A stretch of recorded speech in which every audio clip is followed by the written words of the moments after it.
said it a few times. If I was a neutral, I would come to see this game for sure. I think you know, the game that PSG has been able to develop over the course of last season, linked with success, of course, because that's what it all relies on. Is it's been very impressive, very complete.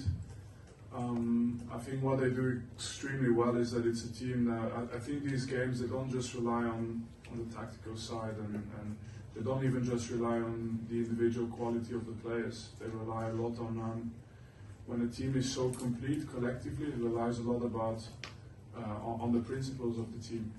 You know, when you mention that they want to press high, it's not just pressing high. It's the reactions to when they lose the ball. It's the intensity when the back line squeezes. It's when the back line comes up. It's the willingness from the wingers and the strikers to run, and if they get beat, to run back.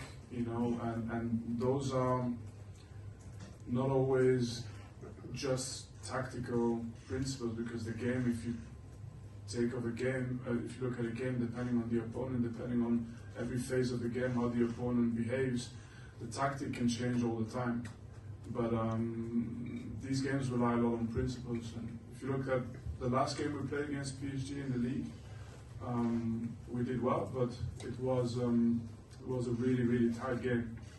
So both teams had quite extreme principles, and which is why it's usually an interesting game as well. But in the end, it's about winning. That's what we would like to do.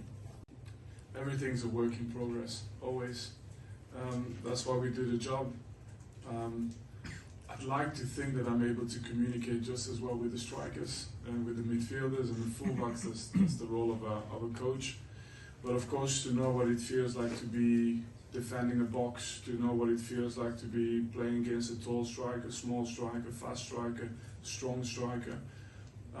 They're all experiences you can share. But I would say the thing that's sometimes undervalued is that it's usually the strikers who are keen on receiving the most information, because they want to know, look, it was tough to play against you. What were you thinking in this situation? What didn't you like?